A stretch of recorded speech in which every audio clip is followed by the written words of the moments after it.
absolutely. And the one news, but you can find it here with news on the flip side. Remember, don't be politically correct. Just be correct. Join us.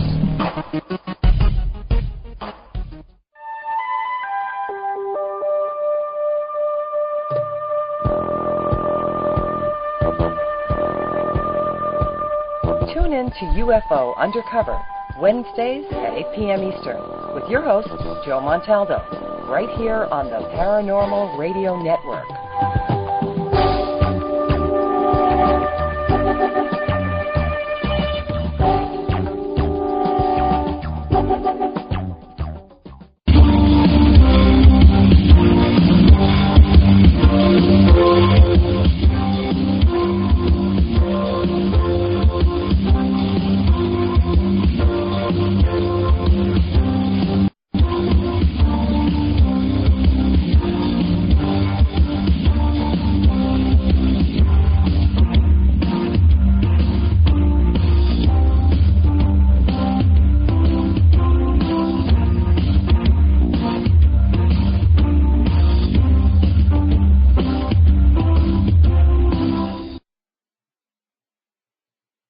Welcome to another episode of the Dawn of Shades.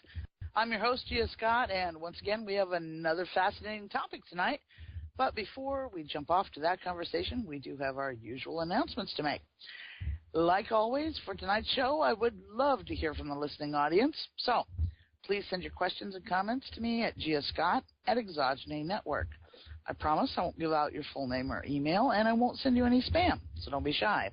I know you have something on your mind that you would love to have the answer to. Excuse me. Now, don't forget, there is a page on Facebook for all you Facebookers out there where you can easily post comments and ask for future topics, too.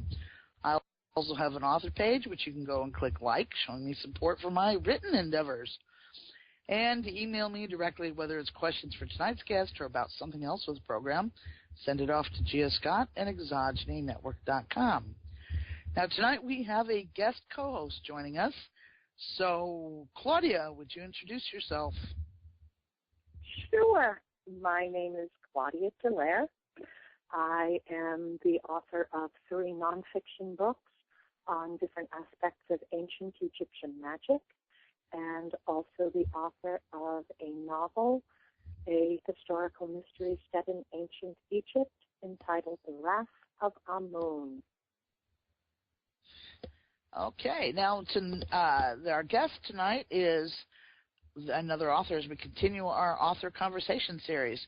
Now, it's our last show in the series, so we're talking with a brand new author with a book unlike any I have ever read. He's also on the brink of publishing. It hasn't actually been released yet. So it's a little different stage of the whole authoring process that we'll be talking about tonight. So, Solomon Pike, welcome to the program, and would you introduce yourself to the audience, please? Sure thing. My name's Solomon Pike. I'm a first-time author of this fine piece of literature you're about to hear about, The Gates of Purgatory Fallen, and I'm glad to be here. Hi, Claudia. Hi there, Solomon. How are you? You and Claudia I'm good. have a unique relationship because Claudia has actually been mentoring you. So, Claudia, you want to tell us a little bit about the mentoring process? Well, Solomon and I worked together at Borders Bookstore several years ago when Borders was still in business. And he showed me his writing, and I was terribly impressed. He's bright, he's got a wonderful voice, and I just, told him if he had any questions for, any questions about the publishing process to just, please let me know. And I've just been kind of helping to guide him along through the maze of what to do. It is a maze, too, and it's a slightly different maze when you go to the self-publishing route, which that's something new. Now, Solomon, are you going to go through the self-publishing route, or are you going to go through a traditional publishing house? I'm going self-publishing on this. I felt like it was the best route for me for the genre I had picked and for who I was trying to promote my work to. Okay. And do you have a publishing date set yet? Not a solid date. We had a few setbacks, as I'm learning is often the case in publishing. So it will be next month, mid-month. Okay. And, when you go through a publishing house, they usually handle most of the promotional stuff, whereas self-publishing, all of that is on the author's plate. What kind of promotional things are planned? Well, there is a great community here in Phoenix and Arizona at large for budding authors, and I have made contact with a lot of different local mom-and-pop bookshops that are going to graciously host me and have a book signing for me and have me just explain my book and share how I do my writing and how I feel about my writing. So very gracious to the book community at large here in Phoenix. Now, I've read your manuscript, which, is obviously not, in its published form, and I know Claudia has done some editing on it as well, so we already know what the story's about, but our audience does not. Can you kind of give them a synopsis of what the story is about? Sure. My book, Gates of Purgatory, is it's about a father who is ready to do anything to save his daughter, and he makes a decision to save her life that plunges him into purgatory. And when he gets there, he finds himself a key player in a cold war, basically, between heaven and hell that is coming to a front. And in the meantime, he's faced with challenges of figuring out who he is as a person and where he went wrong with his life and how accomplishing his changes when he's in purgatory will help those he's left behind in life. Okay, and the book looks at the whole. Story. It is. It's a wonderful story. I think I stayed up until some very small number this morning, finishing reading the book again. So, yeah, it's a good book. It definitely catches your interest. I have to admit, though, Solomon, the ending, I wanted to just go choke you. Okay. There's no other way to put it. I just wanted to go choke you. Because it was like, oh, this is so not fair. It's a great story, but it looks at heaven and hell and purgatory in a way that I had never thought of it being. Mm-hmm. Do you think that this is going to cause a little bit of controversy? Oh boy, I think it might. I think it might. And honestly, when I set out to write the story, that wasn't really what I had in mind. But it was something that I wanted to say, and that we have these understandings and concepts of the mythology and of what we believe in, and it may not have gone down like that, and we need to look at the text again and think about what led us to this point, why we believe what we believe about heaven and hell and purgatory, and about who we are and where we play between those three realms. And that's really what inspired me to actually write this story. Was do we really know how the cards are stacked for each of those sides and what we have to play in that? Yeah, because it certainly was a different look at heaven and hell and angels than one I had ever thought about. And it presents them in a way that, even the devil, he's got a personality. I never thought of the devil as having a personality. When you think about these mythical beings that were featured so heavily in Christian literature, to try and give them personalities is kind of unheard of. And yet you did it, and it went off well. Now, I personally don't see it causing, anyone undue concern about their religious beliefs because it is a work of fiction. But I could see, too, where some people might be rather upset. I mean, anybody who read the Da Vinci Code also is going to remember the fuss over that. And I can see that this one has potential to cause a great deal more fuss. Well, if it does, I'll take it as a great compliment. that well, people, certainly be nice to land on the bestseller list because of the controversy surrounding it. Certainly. It is. It's a very unique way of looking at purgatory. Purgatory is something that Protestants don't necessarily have a good grasp of, and since I had a Protestant background, it's not something that I really know anything about. You want to just kind of give us a general sort of from someone who was raised within Catholicism, what is purgatory?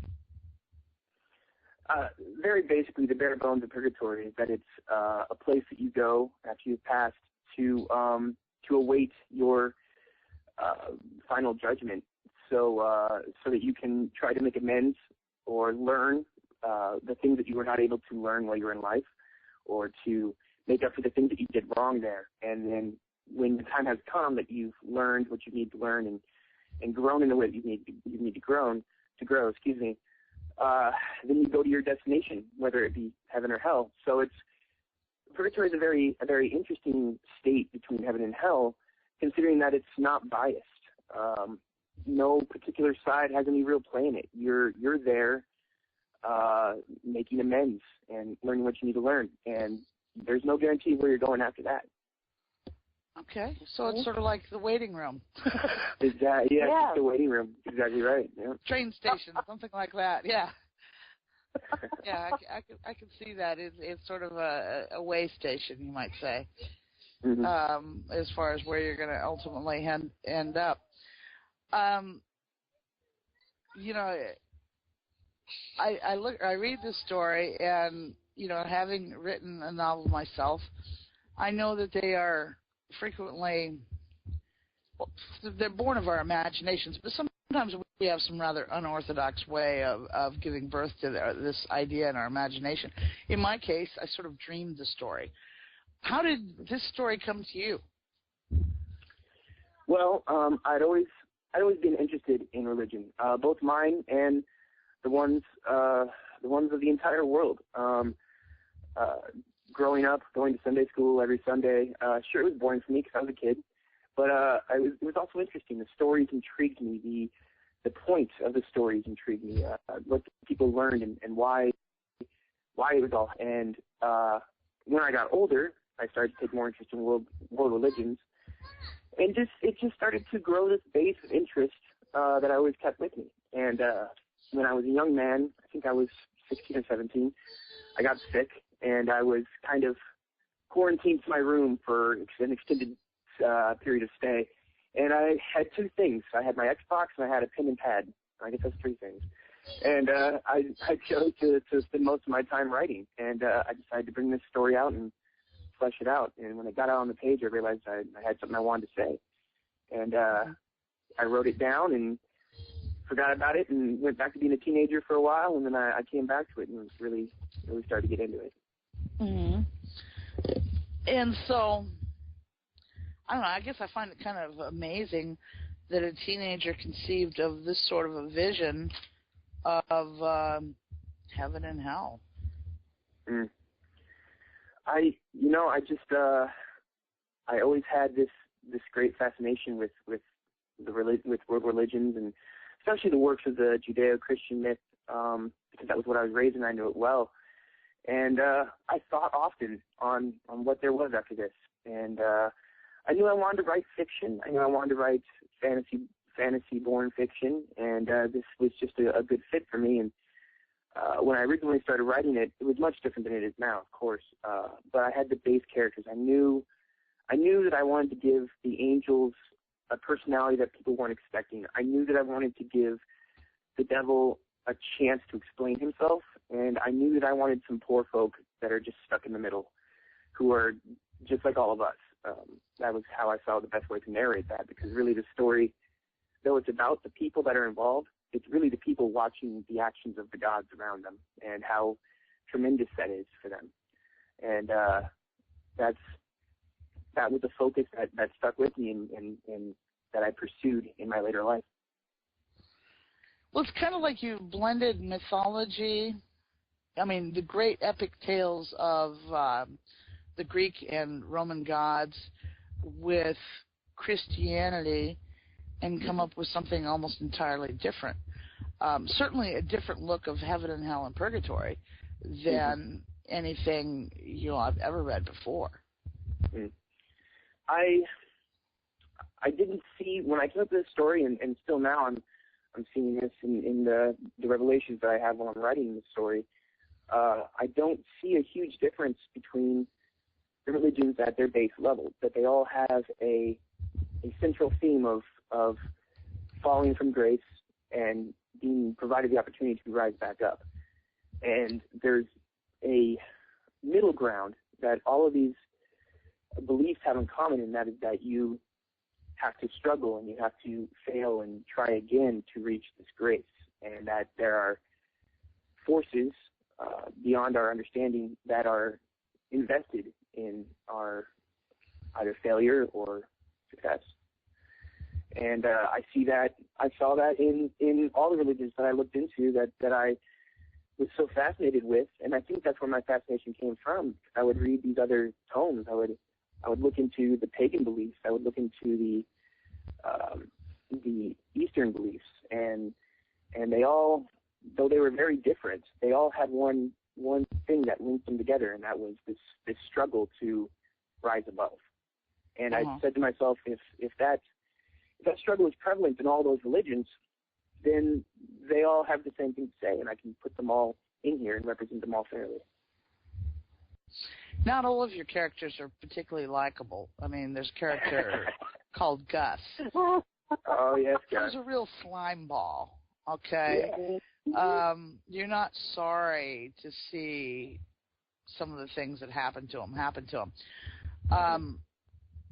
And apparently he reappears in purgatory, but he chooses a new name. Am I wrong in that? No, that is true. Way? No, that is true. That is him that reappears there. And I gave him a different name for two reasons. I was thinking inside of Gus's head, and Gus is not the most educated, and he probably thinks that if he changes his name, then he'll get out from under the radar of all these people who he kind of messed over in life. So I wanted to kind of give the reader an idea of how Gus thinks. And then also, I'm very amused with the idea of people having two sides to them, and I like to give them two names. And I do that actually in a lot of my writing, where I have someone go by one name for some of it and go by a different name for the rest, and you see two sides of them by their different names, but they are the same person. And I think I was playing around with that when I was writing Gus's character. Yeah, I mean, he really is a slime ball. But most of the characters, they may do some things that are not endearing them to the reader, but there's other facets of their character that are more endearing. Gus is kind of the one that he really doesn't. I don't want people to like that. You know, Gus is not likable, and you're kind of wondering, why didn't he get a direct ticket to hell instead of going to purgatory first? You know, by most people's definition, he should have had go straight to hell fast right off the bat. But he doesn't, and maybe we'll find out why in the sequel. But in the meantime, we're kind of going, such a slime ball. I kind of wanted people to have that question, because I don't want it to look like people are popping up in purgatory and everyone going, okay, well, you're here for this reason, I'm here for this reason, it makes sense, we'll try to be better people. I want to throw in that question mark of someone who obviously there's no redeemable characteristics about them, and I want that question to be there for people to, as they're reading, to say, who's really making the rules? Why did he end up here? Why are these people here? You know, sure, they made wrong choices in their life. Why are they here? And that's an underlying theme that is and will be through both books. That none of these people are perfect, and really they could have gone either way. Any of them could have gone upstairs, any of them could have gone downstairs, but they're all in the middle. And why? Why are they? Well, I have to admit the upstairs idea of heaven isn't looking like an improvement over purgatory. Okay, and to some people, maybe downright hell. In the whole angelic attitude towards, you know, the sons of Adam and daughters of Eve is kind of different than what I'd expected.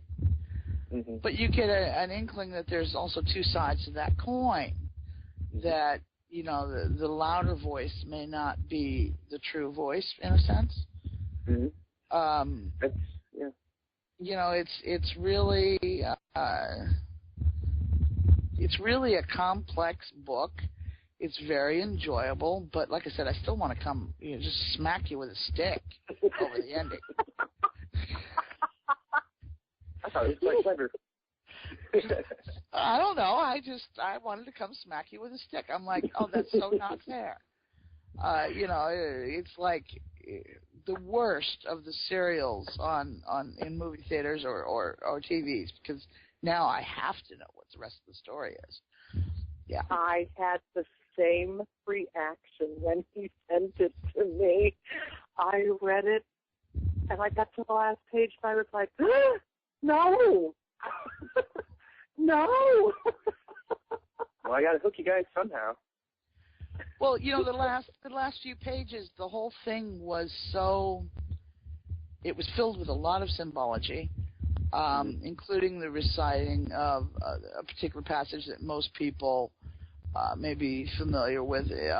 It's one of the Psalms about, that I go through the shadows of something, you know. So the valley of it's the the shadow of 23rd death. Psalm. Yep. Yeah, yeah. You know, Psalm. you're not sure who's saying it, and then it ends, and nothing is clear, and you're like, the idea. oh yeah, I want to go slap you. I really want to go slap you. Yeah. You know, I use that particular ending, specifically the recitation of the 23rd Psalm. I was coming up to the end of the book, and I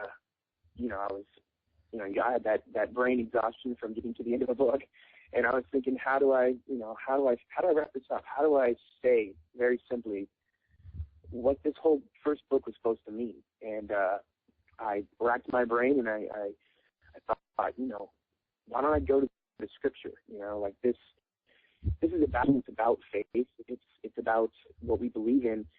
I'm going to go to the book. So I did, and I don't even know. I think I may have flipped like 2 pages, and I thought, of course, the 23rd Psalm became about the book. You know, this is a piece of scripture, a song, pretty much that explains how people want their God to treat them, and how God does treat them, and that's the idea of this book, is our perceptions of our faith and how it's supposed to treat us, and the conflicts and the positives of that. And it's really a piece of literature that says that there is something there that's going to guide you through, but there's a lot of it you got to do on your own, and that's why I chose that particular piece. It also leaves you in the dark.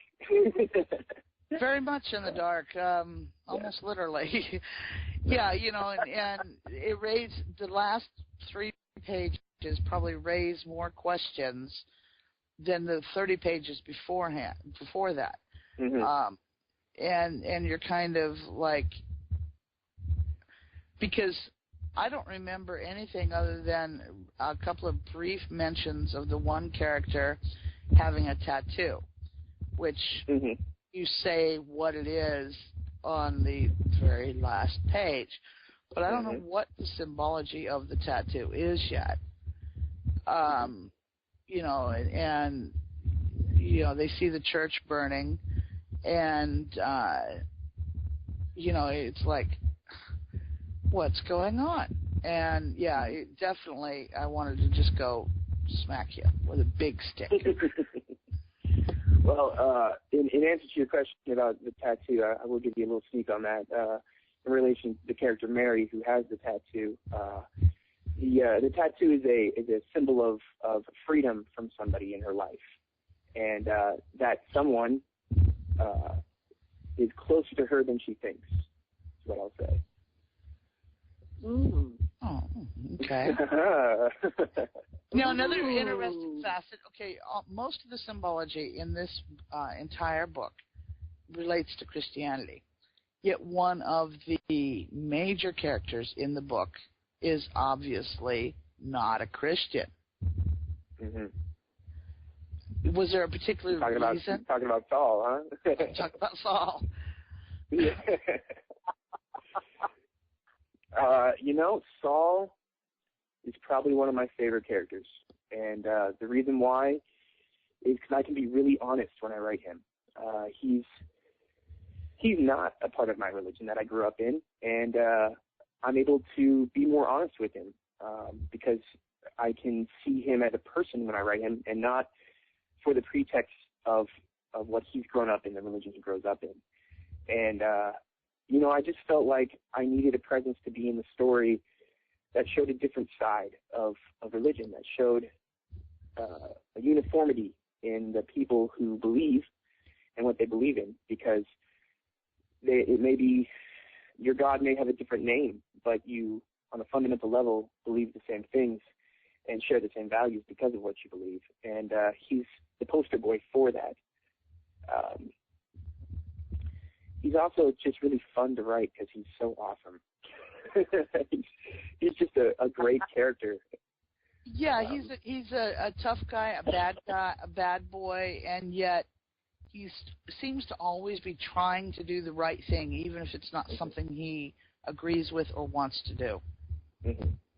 And that's the way most of us are. You know, we try to do the right thing. We may not like it sometimes, and we may fail sometimes, but we try to do the right thing. Yeah. He definitely, I believe he embodies that. And I felt like the best way to get that across for people to see the true characteristics of his beliefs and what it made of him was to make him the exact opposite of the Judeo-Christian line that I was working on. And the best way to do that, of course, was to make him Muslim. Yeah, when I first saw the character appear, and his name is Saul, I kind of like automatically assumed in the beginning that he was going to be a representation of the man most people would refer to as Saint Paul or Paul the Apostle. You know, and he's not. He's Saul. He's somebody completely and totally different. Different time period, different everything about him. You know, and that whole idea that he is practicing the Islamic religion within a Christian constructed version of heaven, hell, and purgatory is kind of, at first you're kind of like, whoa. But it makes sense. I mean, you're right. It does make absolute sense, and it does kind of show that, you know, in the end, it's all the same. And his name very carefully because there was something I was trying to represent with him, and I think of Paul and Saul, and I think of that story and how he changed his name and became a different person. Now, when I wrote Saul, I didn't write him as Saul before the change. I wrote him as Saul after the change. So you know Saul as a character, as someone who has already changed in his life before he even came here. And that's the symbolism that I used for him as Saul. So in the second book, as you'll find with a lot of the characters, you find out a whole lot more about who they are and why they're there.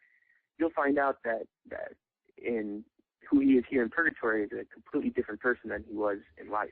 And I chose the name Saul to show that symbolism. Well, it definitely works, and he's definitely an interesting character. And, he's one of my favorite characters too. And even Mary, who Mary is sort of unexplained in many ways. She's very angry. Yeah. She's a rather volatile person and so forth and so on. I happen to relate because I have a Mary in my life who has a lot of similarities to your character, Mary. It's like, was he looking through, my head to see this Mary? Because, I can see the parallel between the characters.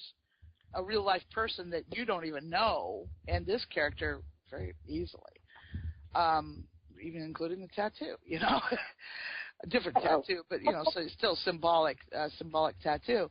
I'm on the dartboard, though. Pardon? I said I'm close, Tom. I'm close to the mark. I'm getting there. Uh-huh. But anyhow, the whole character, even though, there's many times you just want to throw some ice water in her face or something, cool her off a little. She makes sense to me.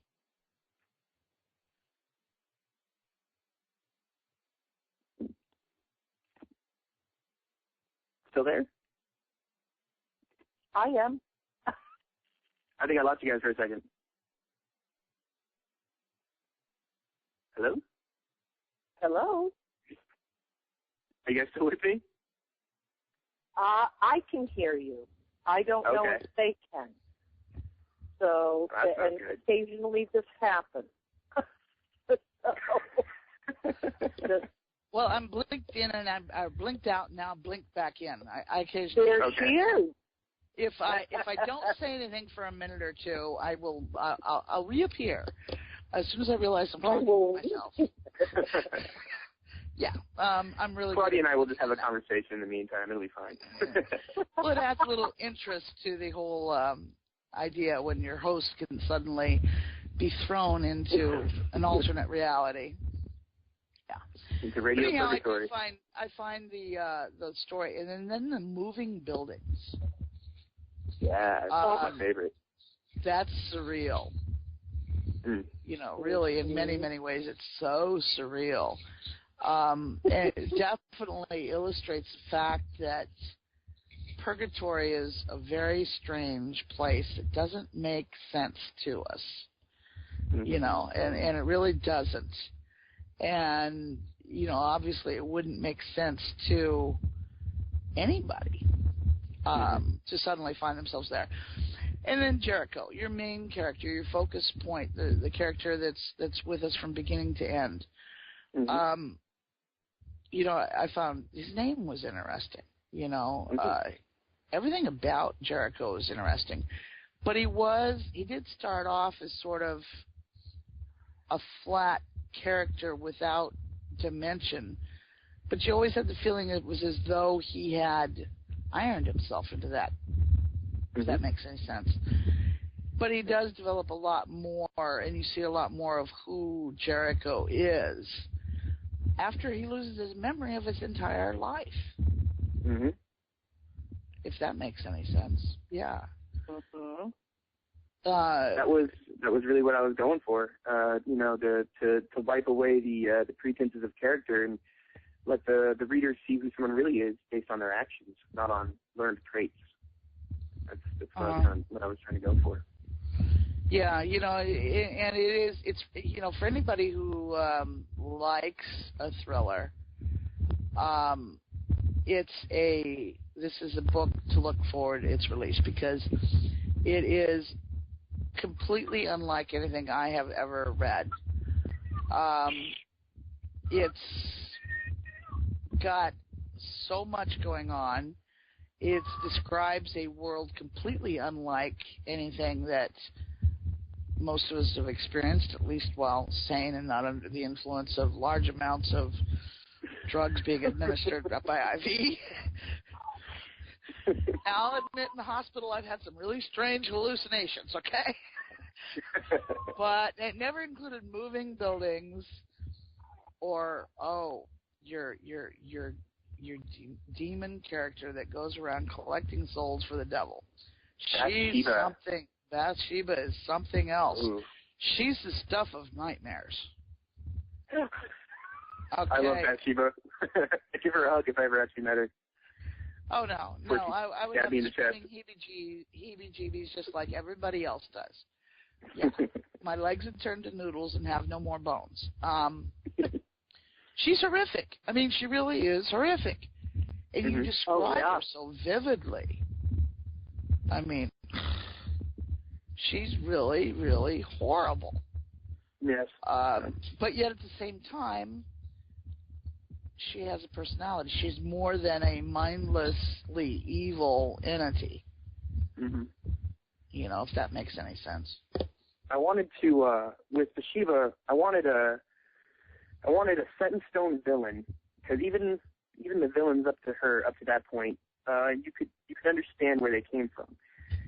And I wanted a villain who had gone so far down the hole into anger, into spite, that you could see no reasoning in her actions anymore. That she was just pure anger, you know. And that's who I wanted. But I also wanted you to see that she was something once, and that she was human once. And every character in this story, whether they still retain a level of dignity or if they've become like Bathsheba, where they're just machines of anger and hate, they became that. They weren't born that. And that's important to me to show that. And there's, in the second book, and there's so much to explain in the second book. In the second book, you learn a lot more about Bathsheba, and you learn why I chose that specific name, and a lot is revealed about her character, and you.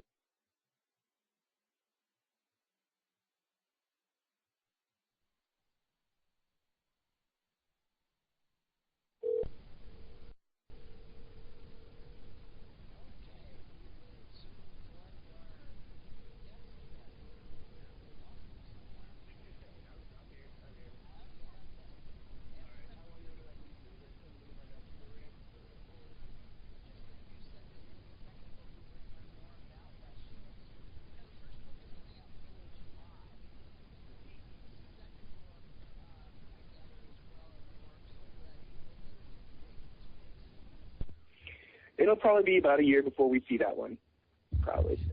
After I've finished writing it and gotten it to a standard that I feel comfortable with publishing, it'll probably be about a year. So don't read this book fast. It's like torture, because having already read the first one and already wanting to go slap you, and one of these days I may actually go to Phoenix. I have been long overdue for a visit to Phoenix already, because just so you know, my inspiration for my description of hell was based off Phoenix. So you might not want to come here. It's pretty hot. I spent most of my life in Arizona, and even Gila Bend, which used to hit the national news all the time because it had the hottest temperature in the nation. Now it's Lake Havasu City, and I lost him again. Oh, I can hear you. Hey, Claudia. How are you doing? I'm good. This is interesting. How am I doing? You're doing great. This happens every once in a while. Okay. But while we have a second, and this may end up being on radio, my second novel is coming out the end of next month. Mm-hmm. And I wanted you to know I'm using your real name as opposed to your pen name, but you are in my dedication. Oh, my! Thank you so much, Claudia. That is so sweet. Thank you so much. I happen to know that Claudia is in your dedication. She's also in the dedication of the paperback version of my novel, which she didn't even know. It's been out for, 6 weeks now. She didn't even know it was there. I forgot to tell her.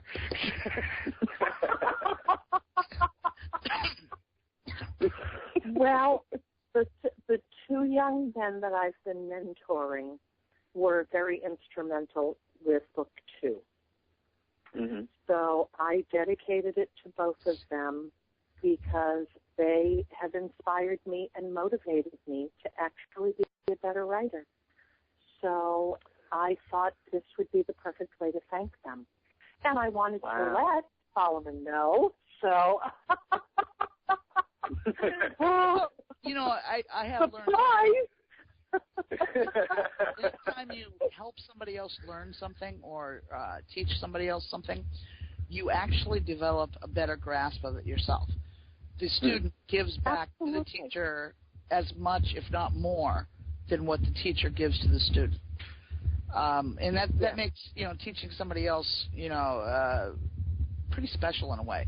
I happen to have my almost 3-year-old granddaughter visiting, and she's been a riot. You may occasionally hear her through the show because she likes to come and crawl up in my lap while I'm doing the radio show. And then she wants bubbles. I have cats that do that. I have a lot. My cats get on the keyboard first and then on me.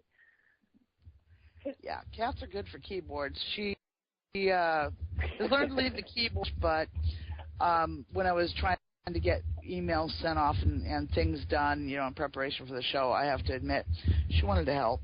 And I'm not real good. You know, once upon a time I could juggle, you know, preschoolers and keyboards and never miss a beat. But I'm not as quick as I used to be. And, yeah, I've lost the knack of all that. It's been a long time since I've had an almost 3-year-old in my life. So, yeah. But there is nothing more special than when you're teaching a kid something and they suddenly get the idea and their entire face lights up. Now, kids, it's like a searchlight when it lights up with them, but it's the same sort of thing when you're teaching something to an adult. They're just not as expressive about it. It's not as dramatic a thing, you might say, as when you're doing it with a kid. And kids add a lot of drama sometimes. You know, and they also point out things that you hadn't thought about. My husband has a limp. I don't even think about it. And until my granddaughter started bopping around, copying Grandpa's walk. Well, it looks funny on a 3-year-old. And it was like, oh, yeah, that's what she's doing. She thinks Grandpa's cat's meow. And, yeah, she likes to copy everything he does. And so, yeah, you know, and it is sort of the same thing with mentoring and teaching adults things.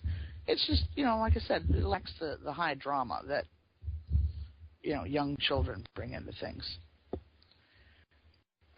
So, you got number 2 in the works. Do you plan on continuing to write, Solomon? Oh yes. I hope on a long career of writing. Actually, a few months back, Claudia and I were together for some lunch and some talk, and I mentioned to her that I had written book 1 and I planned to write 2, and then all of a sudden this funny thing happened where book 3, 4, 5, 6, 7, 8, 9, 10, 11 came out of nowhere. And I was like, oh, what do I do with all these ideas? And they all stem from this original idea, so I plan to keep going with this writing for a long time. And I already have a book, a prequel and a sequel already set out for this particular storyline, and we'll see how that goes. That's pretty high tension as well. The prequel will be set around the time of the original War in Heaven, and will feature a lot of the main characters from this story back before the events that made them who they are now. And then the third book will actually take place, or fourth book, I guess that would be, will take place 25 years after the event of Gates of Purgatory. Nice. Yeah, that's what I got going on right now. And then I have a slew of short stories and novella ideas for the characters. And something that's great about working from mythology and working from the characters and personalities that I am with these religions is there's such a deep well to draw from, and there's so many huge characters, huge personalities out there who I haven't even touched yet, and I know that I can bring them in and put them into stories, and that's exciting because that gives me a spark of inspiration every time I think about one of them. I was thinking about the Epic of Gilgamesh today, and I was thinking about the main character, about the king, and who he was, and I was like, you know what, I could incorporate him into one of my stories.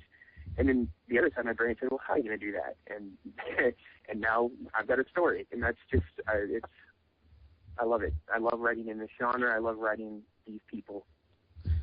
Now, just out of curiosity, because I find assigning a genre sometimes a little bit difficult, what genre did you choose and why? Well, I would call this fantasy, and I would call it mythology at the same time.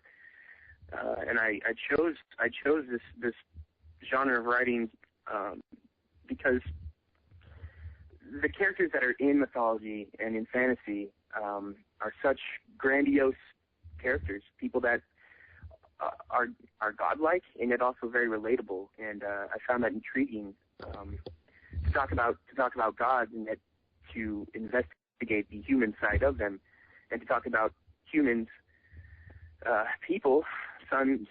Just everyday people who have to rise up and be like gods to save themselves and save the people that they love, and that's a common theme in fantasy and a common theme in mythology. I think a lot about my influences by Joseph Campbell and Neil Gaiman. I read Joseph Campbell when I was in my teens, and I still read him now, and he's a huge influence because he took apart mythology and said, this is what it really is. This is what you're looking at. You're looking at the hero's struggle, the hero's journey. And we all nations have this story. And then Neil Gaiman is kind of the creative side of that, where he came in and said, now let's play with that playground. Let's imagine a world that we can all understand that has these characters in them, and see them as humans and see them as people just like us. And those two guys nail it for me every time. And that's really what inspires me to write in that genre. Now, if I had to say an author that was similar in any way to yours, the closest I would come, and this may surprise you, would be saying Piers Anthony. Now, I don't know if you're familiar with his writing or not. Yes, that's awesome. Thank you. That's a huge compliment. Oh, my. Thank you.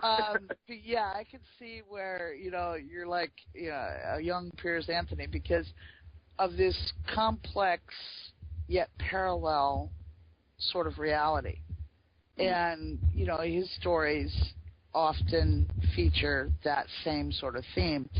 And where he takes mythical beings and makes them real, living, breathing characters. And you've kind of done the same thing. I mean, to think of Michael the angel, or Gabriel, or any of these angels as characters, for most of us is kind of mind-boggling. But, with the flick of a wrist and, the swipe of a pen, so to speak, you've done that. You've given them characters and motivation and actions and history and a future and, the whole bit. Yeah, thank you. That's exactly what I was trying to do. Thank you so much for that. That's a huge compliment. It's okay.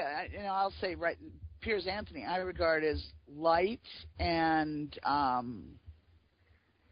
entertaining without a lot of real deep. I mean, he's got morals and some symbology going on in there, but yours starts off right away with kind of some deep and profound stuff and carries that theme through.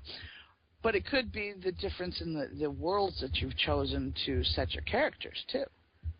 Because, when you talk about heaven and hell and purgatory, these words are all capitalized in the English language. We don't do that to many places, I find it interesting. I'm glad you brought that up because that was something that was very important to me, was that these things that I'm talking about have titles, almost as if they were part of legend that is spoken of as a title. The devil, who's referred to as the prince, is always referred to as the prince, capitalized. Heaven's always capitalized, hell's always capitalized, because they're monumental events and monumental people in this history that have transcended who they are in the present to become myths. They're living myths. And I felt like that was the best way to portray that, is that anytime they're spoken of as if titles. And I didn't want it to be so familiar to us that we didn't stop and question.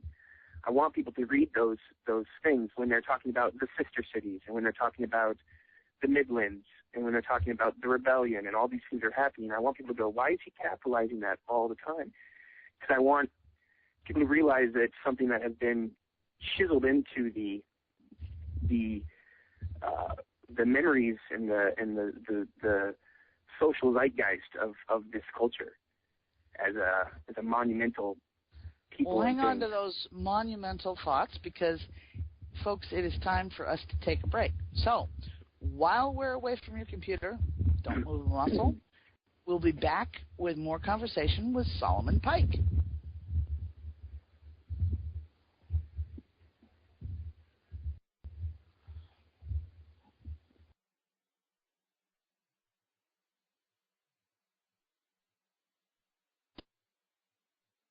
Oh my God, Becky, look at her butt. On the flip side, come join us every Saturday night at 7 p.m. Central for our 3-hour program. We have opinions on everything, and we're not afraid to share them. False history gets made all day, every day. The truth of the new is never on the news, but you can find it here with news on the flip side. Remember, don't be politically correct. Just be correct. Join us.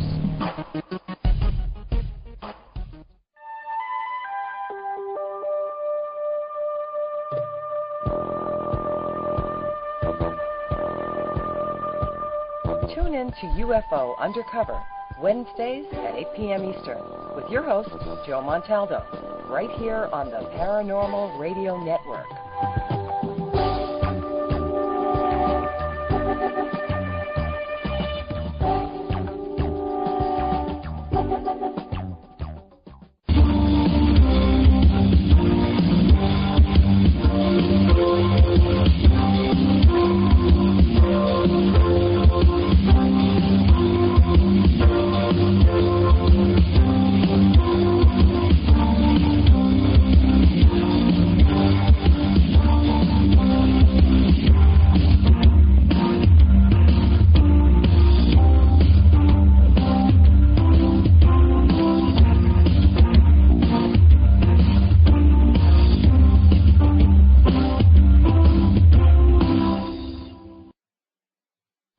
Welcome back to the Dawn-of-Shades. I'm your host, Gia Scott, and tonight we have a guest host, Claudia DeClaire, and we are talking tonight with Solomon Pike. Now, don't forget, you can send in your questions to my email, giascott@exogenynetwork.com. And before we get started, Solomon, do you have a website or anything yet? I do not have anything set up yet, shamefully. I plan to set up a Facebook for Solomon Pike, and I will use that to put this wonderful interview on, and I'll start from there. Okay. Well, that's certainly a start. And I guess this is kind of the perfect time. Independent authors are responsible for their own marketing a lot. Have you made plans as far as your marketing or done research yet? Well, my first goal was to get the book published, and that's about to happen. And now I got to clear my head and start thinking about selling it. And I've spoken to a few local booksellers here in Phoenix. The Dog-Eared Page is going to be having me for a discussion next month, and that will be my first leap into signings and promotions. And I plan to call up some old friends that are still working for other bookstores and inch my way in for a signing there and go for there. And I hope to launch a blog to promote myself as well. And I had an idea that I might, on the Facebook or the blog that I start for Solomon Pike, I might do little short stories, little vignettes about the characters that are featured in my book, to give you an idea a little bit more about them that I didn't mention in the book. So little serial stories that you can read and keep you interested. And that's my first thought. I'm open to suggestions. Well, I know that in talking to different people, and because I have a lot of authors that are on my friend list on Facebook, on Twitter, and so forth and so on, there's a lot of promotional tools that people choose to use. And, of course, they vary considerably in price according to the author's budgets. Now, contrary to most people's perception of being an author, most authors are closer to the starving artist than the raging rock star. Okay. Yes.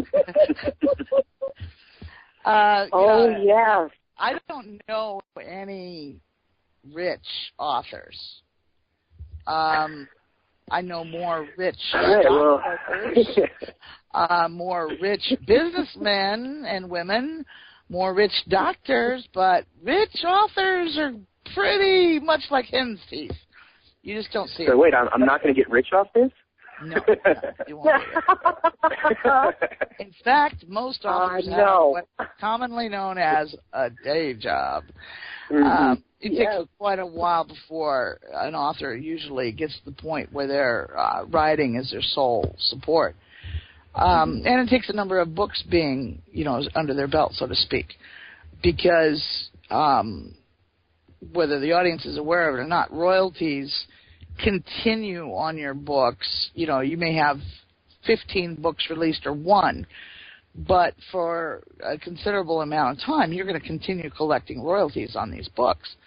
And, obviously if you have 15 books that are being read by many, many people versus one book being read by a handful of people, there's going to be a considerable difference in the amount of royalty income you're going to see. And getting rich quick, no.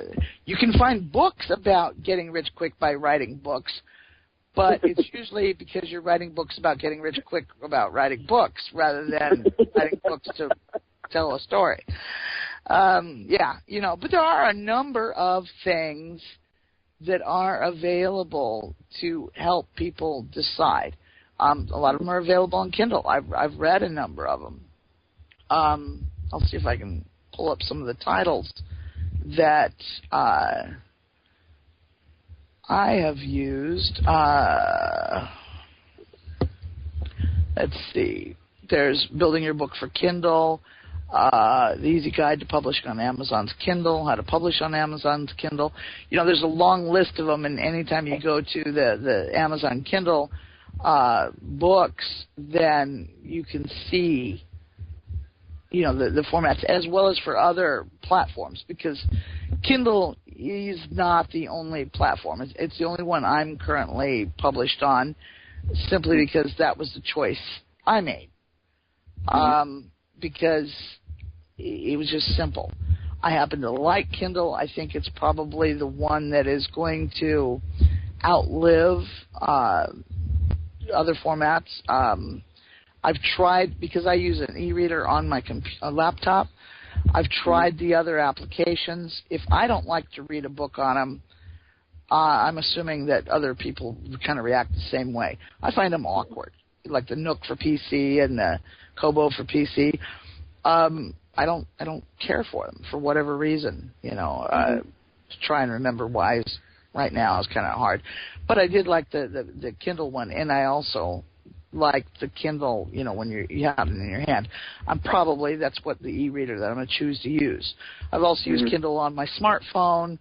I liked it there, although I will admit that a 3x5 screen is kind of small to read a novel on. It's like 2 sentences and it's all gone. So you spend a lot of time scrolling there. But I like it a lot on the PC, because it's physically, I have an arm that doesn't work very well. Physically holding a book for me is difficult. And that was part of why I fell in love with e-format, is because I don't have to hold a book to read. You know, and using it on my PC, yeah, I have to sit someplace where I can put the PC on a table or a desk, but I had to do that with a book anyhow in order to hold a book. You know, so, when I'm sorry. Go ahead. Okay. When ebooks first started coming around, I was a hard convert. I still prefer the ink and the page, but I do have a Kindle, and it was tough for me to adjust. You know, call me a hopeless romantic, but I wanted to hang on to books as they were. And working at Borders, I had plenty of opportunities to sell people Kobos, which is what we promoted there. And I'd be selling someone a Kobo, and in the back of my mind, I'd be like, "You should be buying the real book, you traitor," you know.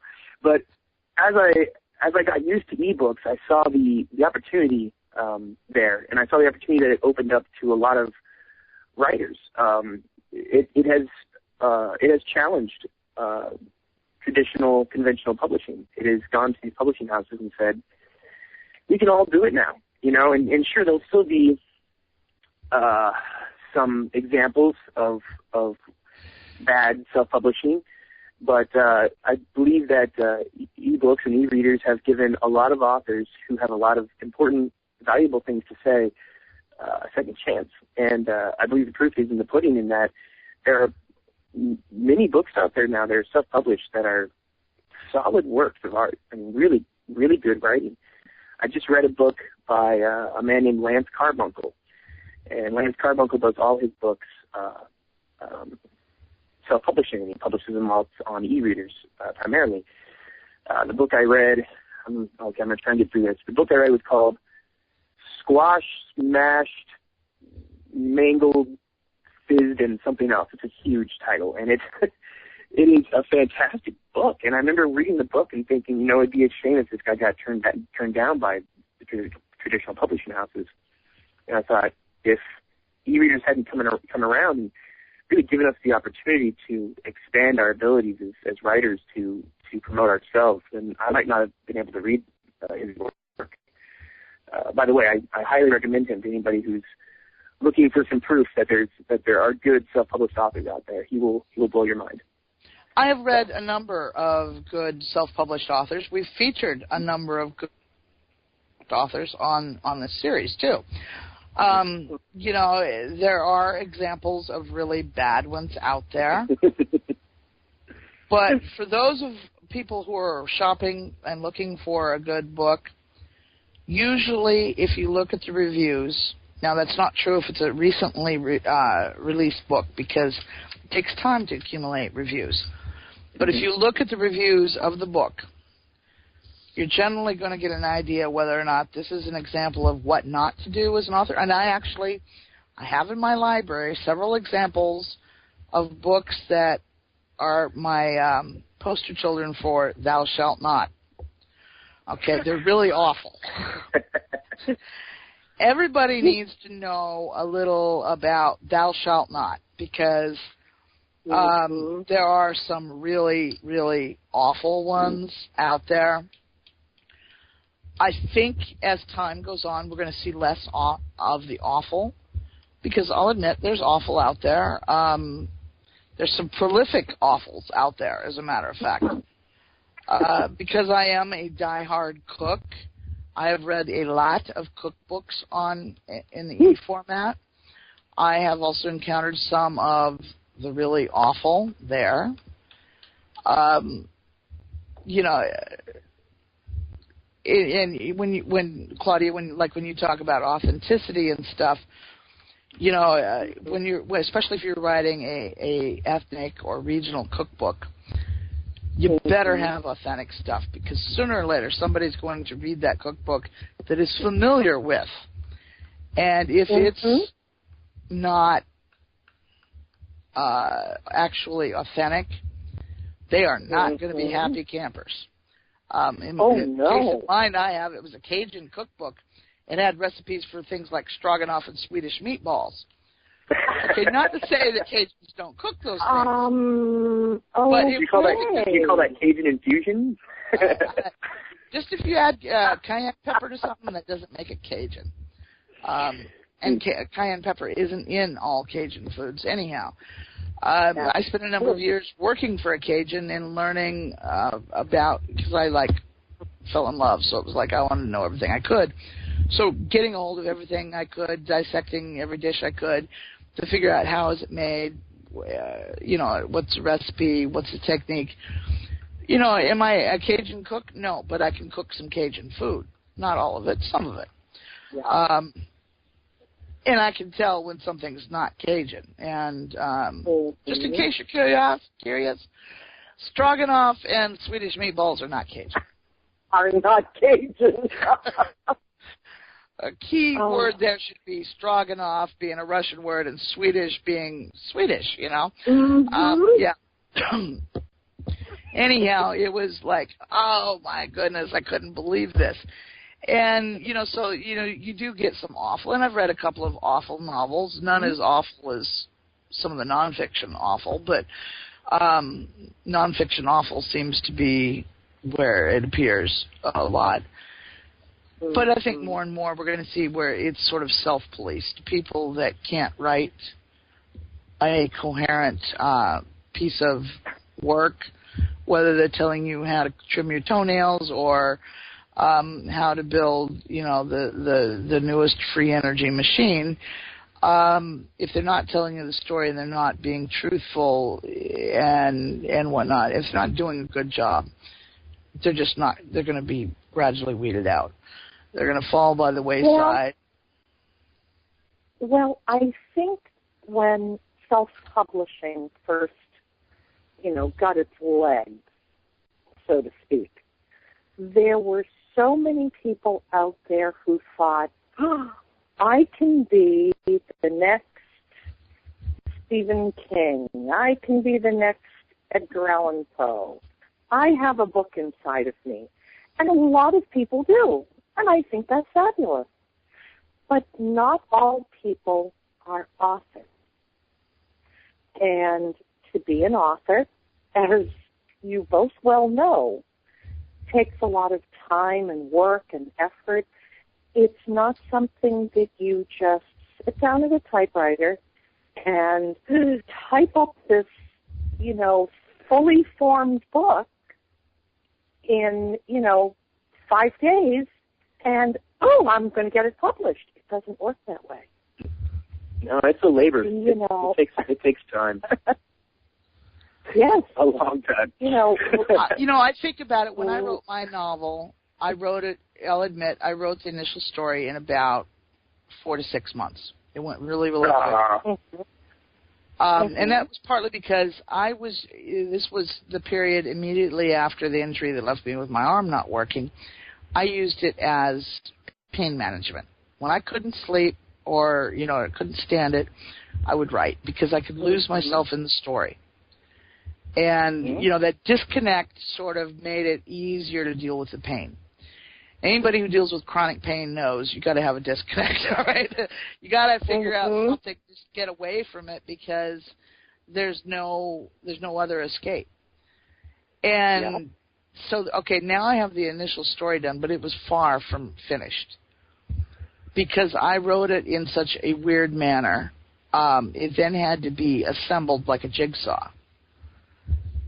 And, then it had to be, it was more like creating a quilt than a jigsaw because it had to be, stitched together in a coherent manner. So it was understandable.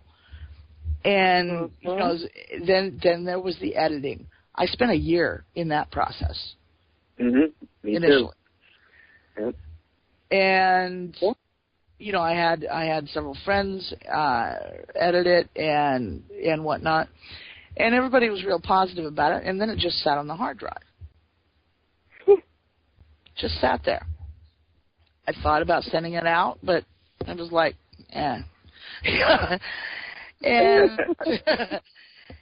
so then I don't know why, all of a sudden I got a wild hair. I'd read something about publishing on as an e-book, and I thought, you know what? you should just send that thing out into the world, because sitting there, it's just, gathering dust, so to speak. And I went through that process relatively quickly, in less than a month. I think it was actually published the day my husband had a heart attack. Yeah, talk about the things to go together, but not the day he went to the hospital, but the day he had the heart attack. So, then it was off. Now, for me, I don't know what it's going to be like for you yet, Solomon, but for me, it was like worse than sending your firstborn child off to school the first time. Okay, it was the absolute most traumatic event I could possibly imagine, because I had put so much of myself into the writing process, even though it had sat there for so long. I was afraid that if I got a negative response, I was going to take it personally, and I was just going to be devastated. I really think that, and it was like, just take a deep breath and jump before you think about it, because if you think about it, you're not going to jump, because there's obviously rocks down there, and you can be crushed. And so then, I did, and then it was like, oh, what if I drowned? What if? I was so relieved as the first review popped up and it was positive. When I handed out my first, it wasn't my first draft, I think it was the third draft that I felt comfortable enough actually handing out to friends and family, I thought that was the toughest thing I ever had to do, was hand that book out.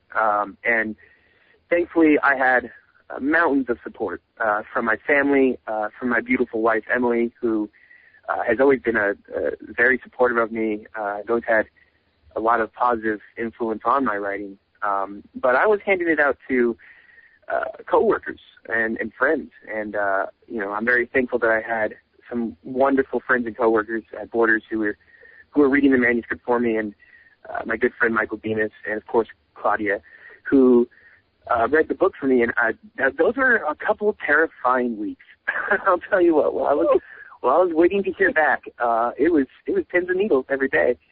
And I remember Claudia's first email came back to me, and it was positive. She had some things to change, and I was kind of waiting for the bomb to drop. I was like, okay, so where is it? Like, okay, all right. So you like the fact that I use words? Where's the part where you say it sucks? And that totally consumed me when I was waiting to hear back about my book. And I'm definitely still feeling it now, wondering what the public at large is going to think about this book. It's good to know the positive feedback that I've had on the story. It's been wonderful, but I'll still have that little devil on my shoulder saying, just wait until the real review comes in. And that's my biggest challenge. Someone once told me writing it is the easy part. And I was writing my book when they told me that, and I wanted to clobber them. Because I couldn't imagine any part of the process being more difficult than actually writing the book. But writing the book was probably the most relaxing part of the whole ordeal.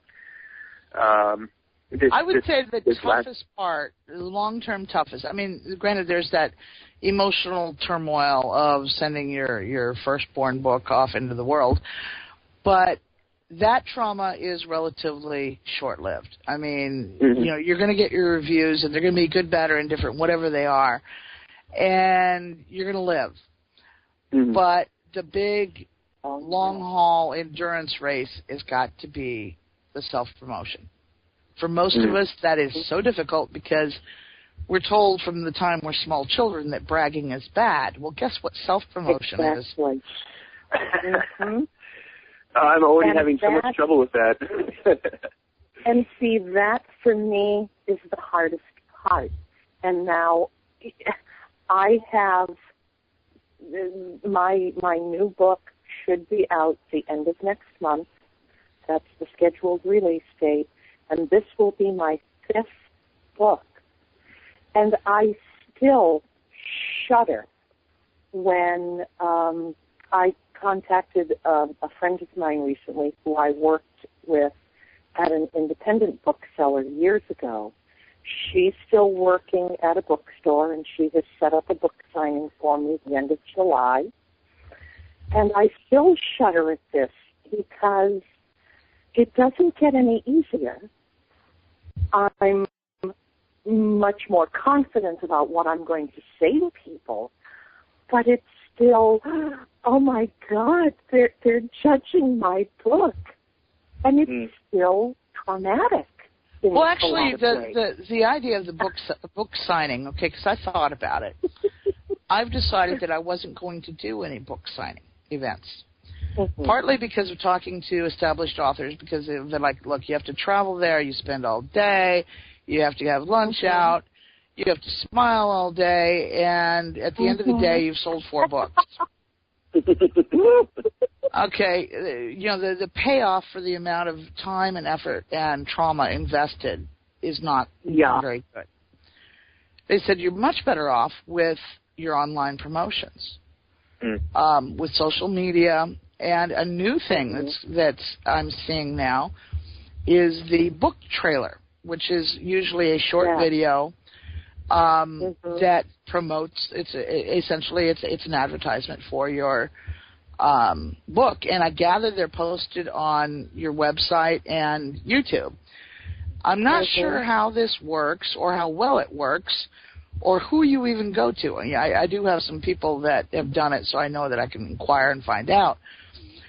But for most of us that are promoting a first or second book, the investment in terms of the amount of money that it costs to do something like that might be prohibitive.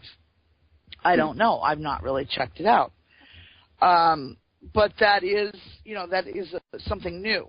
There's always been the websites, the blogs, and then if somebody searched on you after seeing your book at Amazon or Barnes & Noble or Goodreads or wherever, they would find your website. Okay, to me, website for a number of years, I know the amount of traffic that you get, and that's probably more than I'd get at a book signing, but it's still not as many books as I'd like to see people read. Obviously, Amazon also offers the opportunity for the free promotions as a promotional tool. And in e-format, that's a really affordable way to get people to read your book and write the reviews.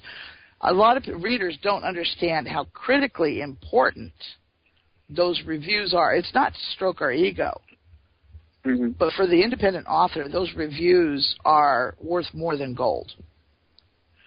You can't sell a book without a review, period. Something that I find quite useful and really admire in the format of Amazon's self-publishing program is they really do give you the options to promote yourself. They provide you with first reviews if you want to sign up for that. They'll get you your first review by an indie publisher, indie house that does reviews, or they will do book trailers. In fact, I almost did do a book trailer for this, but I had trouble finding a 7.5-foot tall warrior angel, so I had to put that on the burner.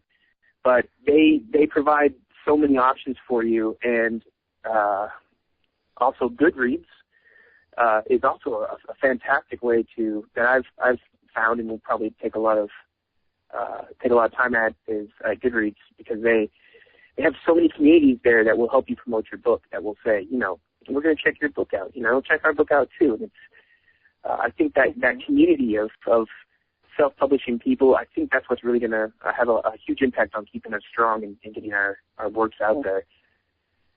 Right, and initially when I was doing the show, I would post the reviews that I wrote of guest books on our website.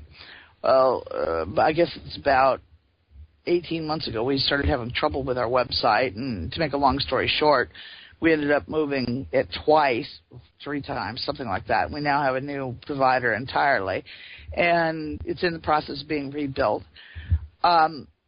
And there was a time where we had to decide, are we going to put the reviews back on our own website, or should we do it elsewhere?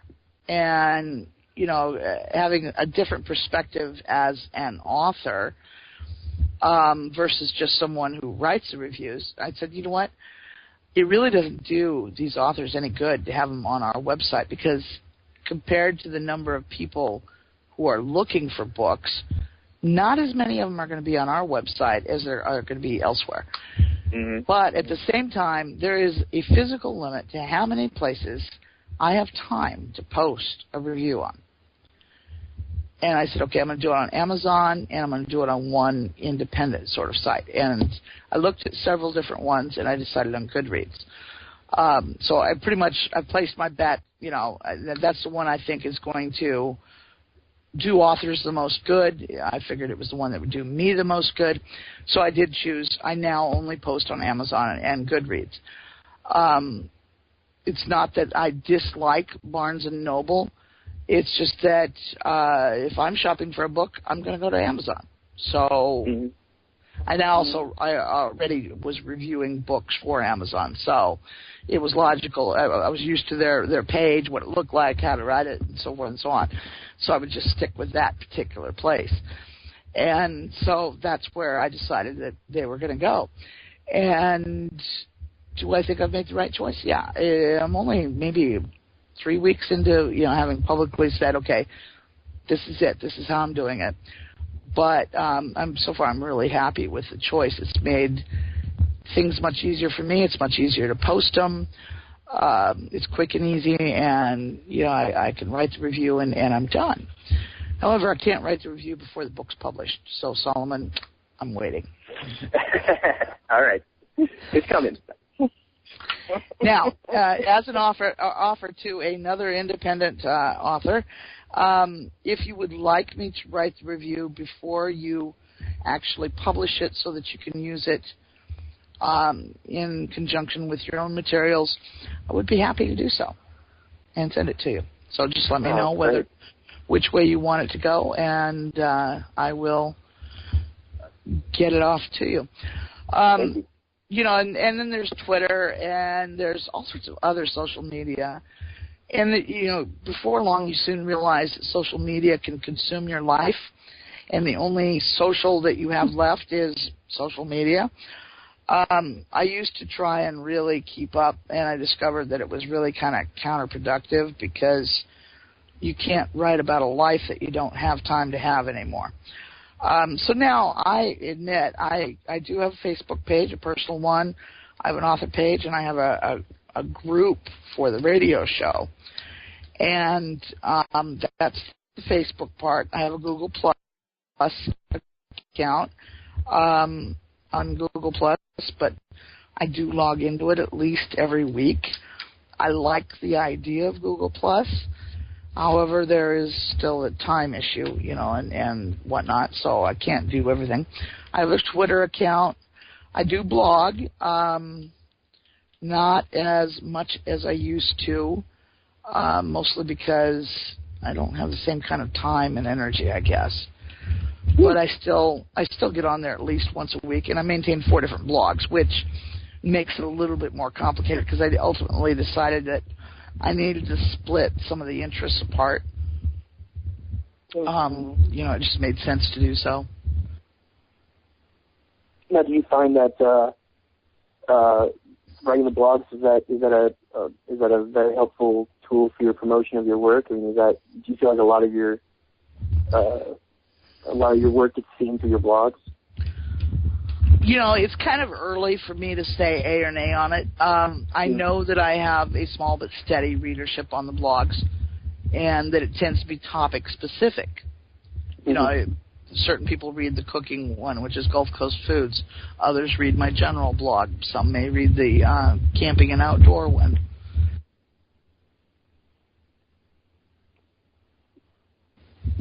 So I tend to split things up. Now, my general blog, that's where I will make announcements about my writing. It's also where I do my general ranting or observations of society at large, or whatever. It's just me right there, Sometimes it's about the show, so forth and so on.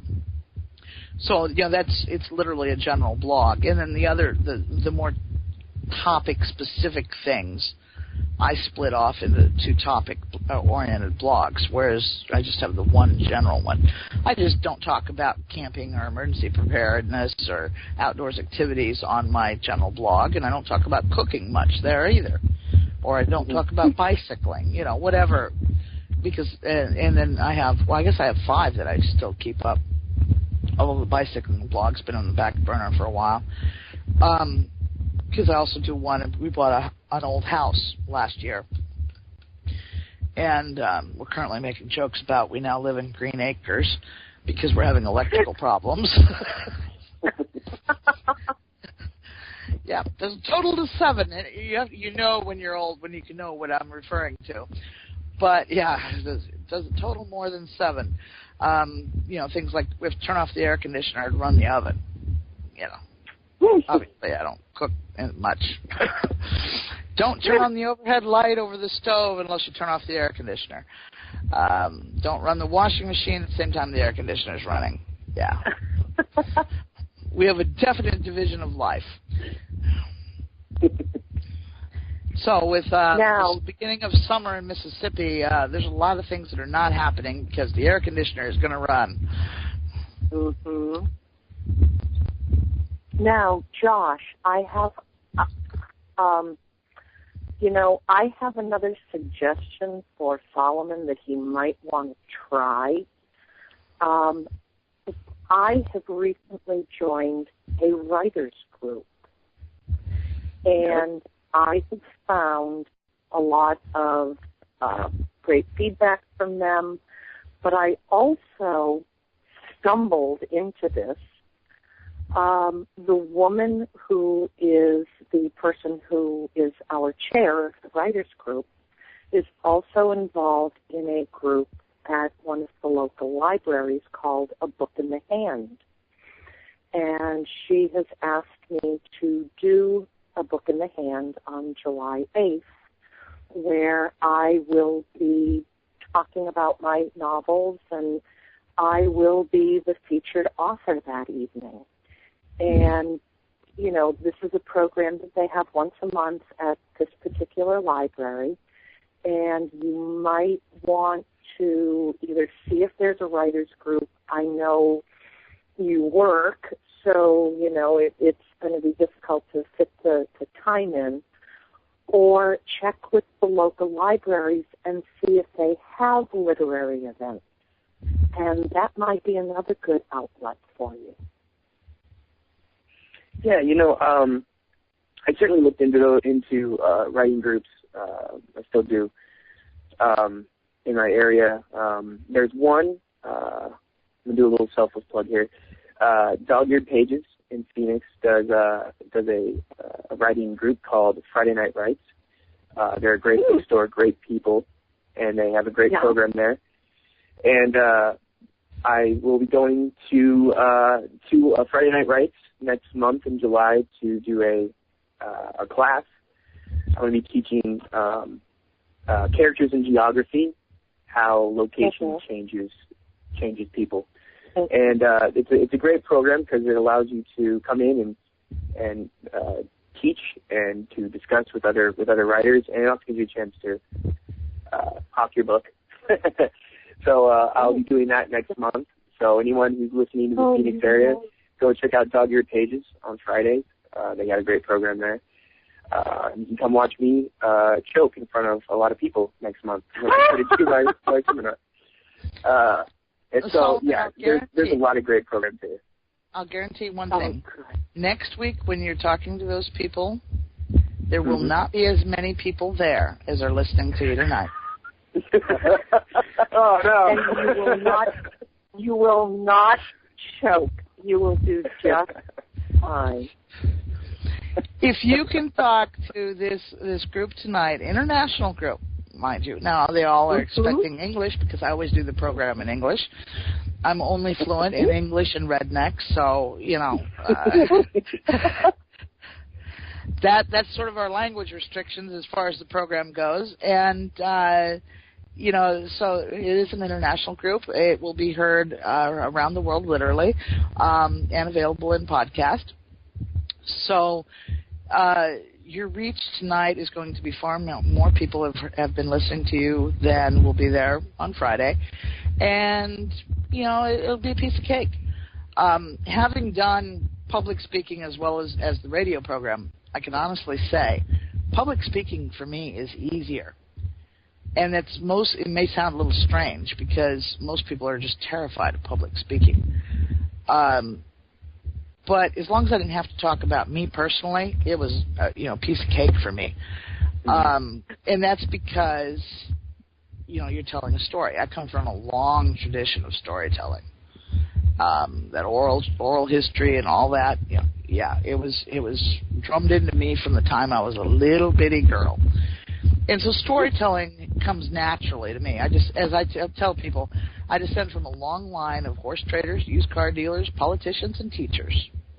Mm-hmm. And that's the truth, as scary as it is.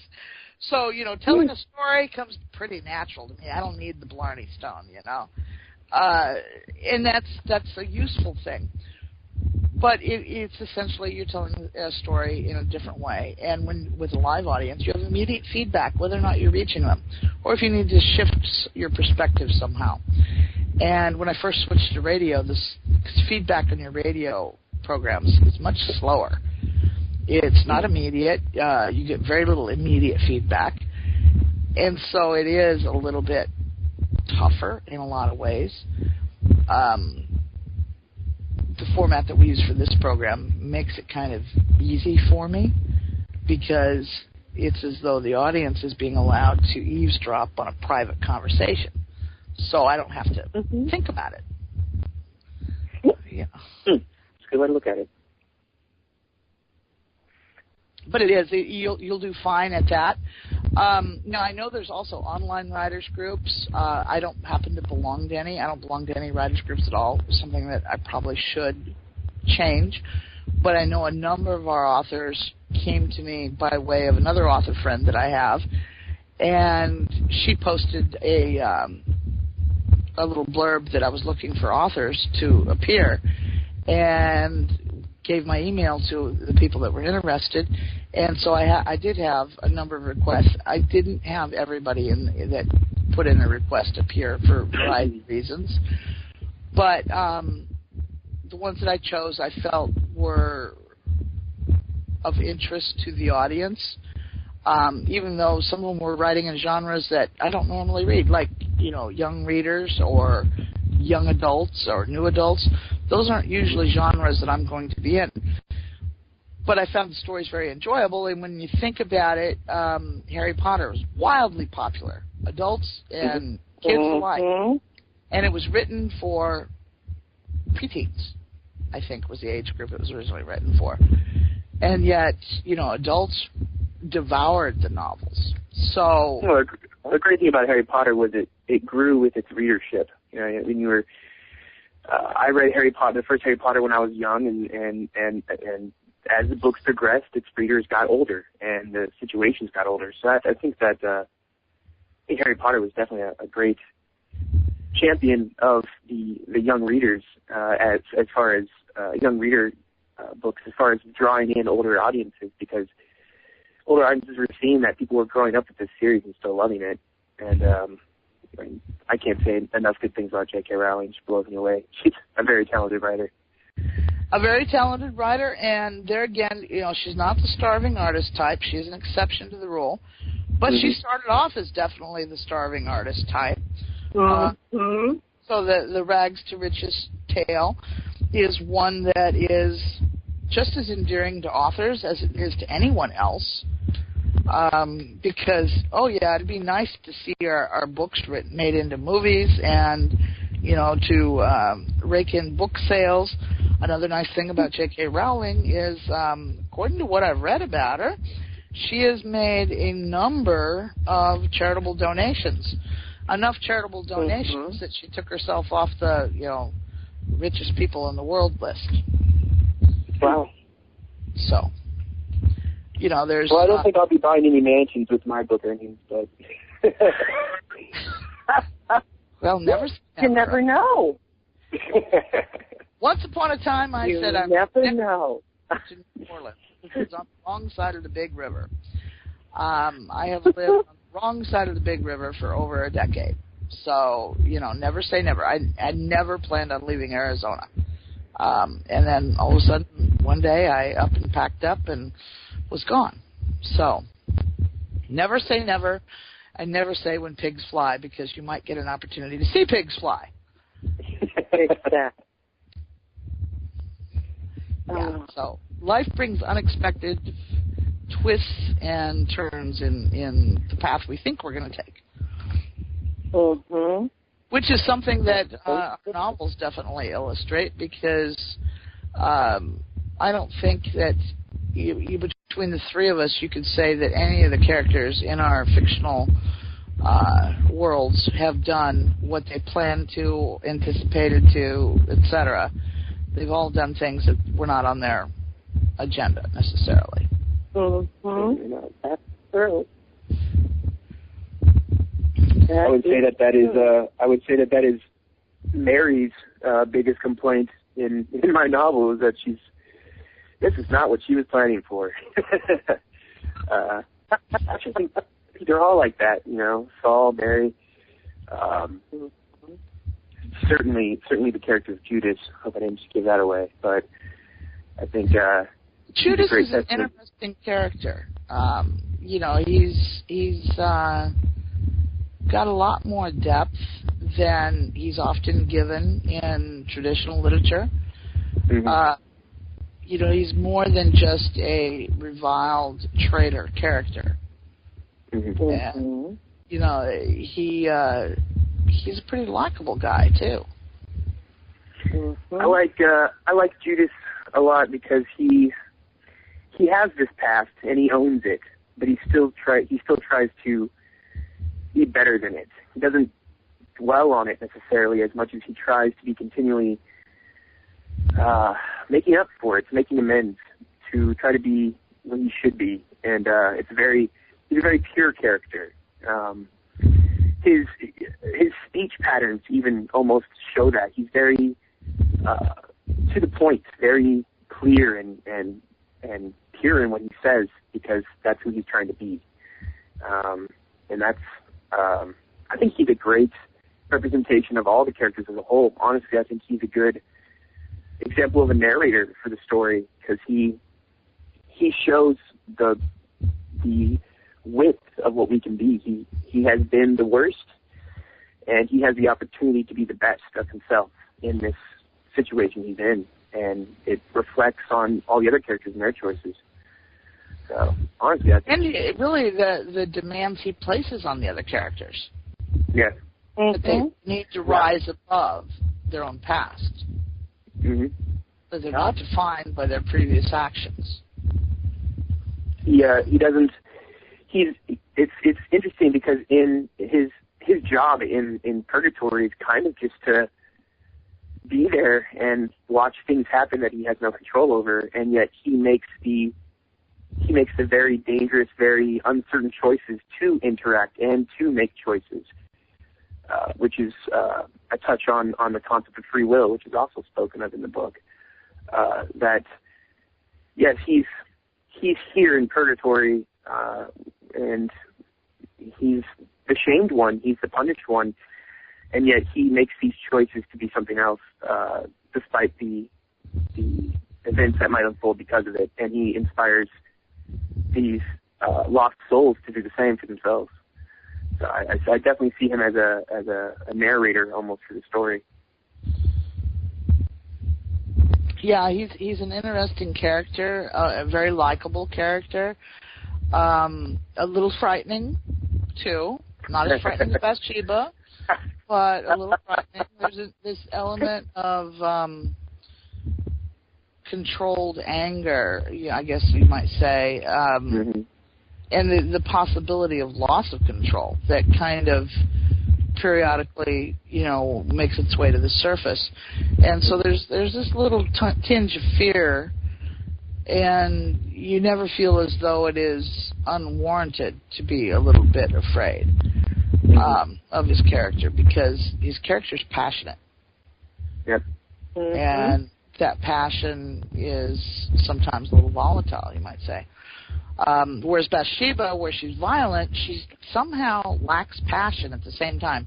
It's a very clinical violence, a very clinical... It's detached. That's a perfect way to put it. Detached. Yeah. It's as though she's jaded. She really doesn't care. There's no amusement, there's no delight, there's no pleasure. There's simply this compulsion to do this. Yeah. And do it over and over and over again without remorse, without anything. It's just no emotion, very clinical. The devil, though, has more emotional depth than Bathsheba by a long shot. And yet, you don't see the passion at the level Judas has, but you get the feeling that it's there. It just didn't come out yet. I think what I like, or what I think is very important about the character of the devil, when I was writing the story, originally I was just going to have him be, a villain, just he's the devil. Ooh. And I thought about it, and I'm like, you know what, I'm going to give him a voice. And when I sat down to write him out, trying to figure out his characteristics and his beliefs and who he is, I was asking myself questions that I would imagine him asking to the great beyond, the God, him. Questions he'd be asking him when he's stuck down there in his prison. And the question that really formed the prince for me, and I think has a question that's really prevalent throughout the entire story, is why. That's the question that forms the prince especially, and I think it has a lot. It guides his actions. Why is this the way things are? And that's what he wants to know, and that drives him as a character. He's not this benevolent force that's just causing trouble in people's lives. I mean, yes, he's doing his job. He quite literally says in one chapter, I'm doing what I'm doing in the world, and I'm doing what I'm doing to people because that's my job. But that's not what I'm about. I want my questions answered. And I think him and Jesus have a lot in common in that sense. On that note, Solomon, we have run out of time. All right. Yeah, folks, you've got to get The Gates of Purgatory when it comes out next month. And that's by Solomon Pike. We'll be posting up a notice on Facebook and whatnot when it is released. And so keep your eyes peeled out for that. If you have not joined the group on Facebook and you are a Facebooker, go ahead and do so. It's Gia-Scott's Dawn-of-Shades. Pretty simple to find.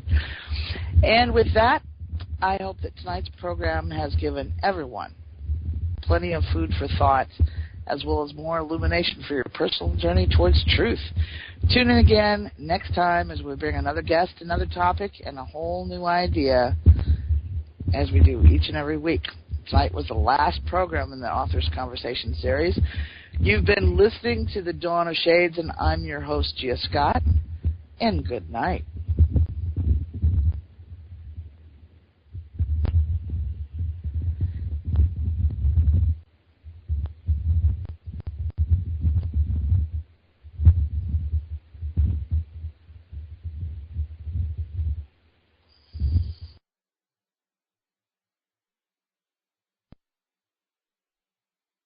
Pretty simple.